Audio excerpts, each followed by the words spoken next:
Brazil নরওয়ের সাথে কখনো কোনো ম্যাচ জিততে পারে নাই, এটা পুরনো খবর। কিন্তু নতুন খবর হচ্ছে ব্রাজিলের ইনজুরি সমস্যা এতটাই প্রকট এবং এতটাই দুর্দান্ত সমস্যায় পড়ে যাচ্ছে ব্রাজিল।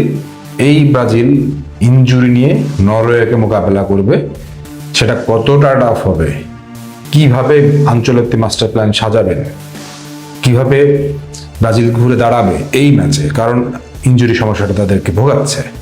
সবকিছু নিয়ে আলাপ করব। তার আগে আপনাদেরকে বলে দিতে চাই, আমার দল বাদ পড়ে গেছে বলে এটা ভাবার দরকার নেই, এই চ্যানেলে আর কোনো ভিডিও হবে না। আমি 4 বছর আগে থেকেই ভিডিও বানাই, আমি সবাইকে নিয়ে ভিডিও বানাই, আমি নিরপেক্ষ থাকার চেষ্টা করি, আমি সবাইকে নিয়ে সঠিকটা বলার চেষ্টা করি। এতে কারো মন খারাপ হলে হতে পারে, কারো ভালো লাগলে ভালো লাগতে পারে, কিন্তু সত্যটা হচ্ছে আমি নিরপেক্ষ। জার্মান ফ্যানরা কখনো পক্ষপাতিত্ব করে না। ব্রাজিল, আর্জেন্টিনা, ফ্রান্স, পর্তুগাল সবাই আমাদের কাছে সমান। পকট বাদ দিয়ে মেন আলোচনায় আসি। ইনজুরির সমস্যাটা কোথায় কোথায় আছে আমি আপনাদেরকে একটু বলে দিই।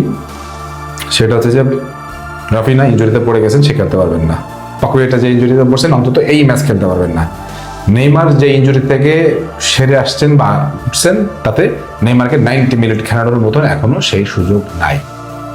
দ্যাটস মিন মিডফিল্ডে আপনার একটা চরম সমস্যা তৈরি হয়ে গেল।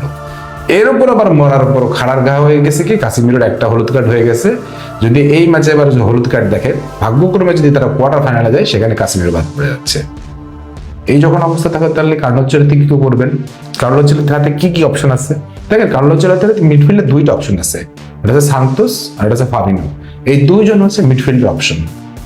তাছাড়া আর কোনো মিডফিল্ড অপশন কার্লো আনচেলত্তির হাতে নাই।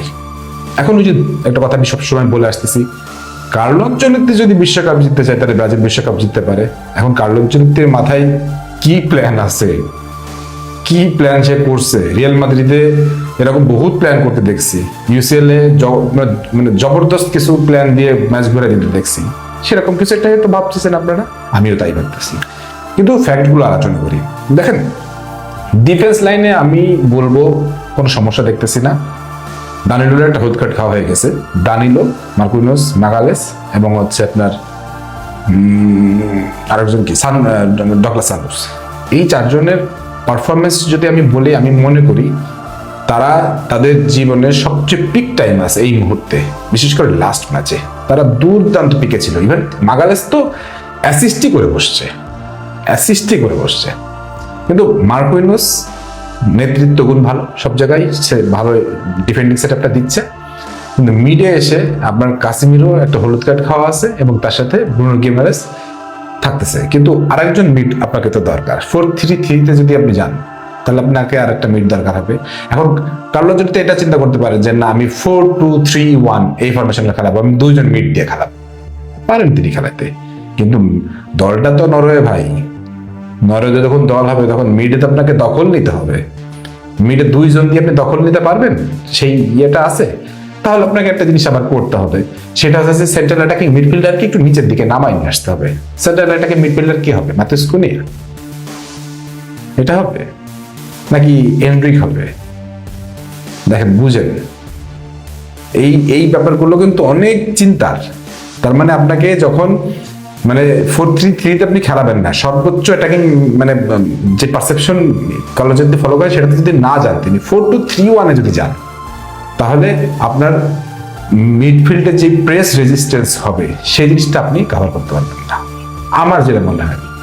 আর নরওয়ে কিন্তু ভাই, আর্লিং হাল্যান্ডের জন্য বলতেছি না, নরওয়ে হচ্ছে আপনার ইউরোপের বড় বড় দলগুলোর পরে যদি কোনো দলকে আপনাকে একটু সমীহ করে কথা বলতে হয়, সেটা হচ্ছে নরওয়ের সাম্প্রতিক রেকর্ড আরো দুর্দান্ত।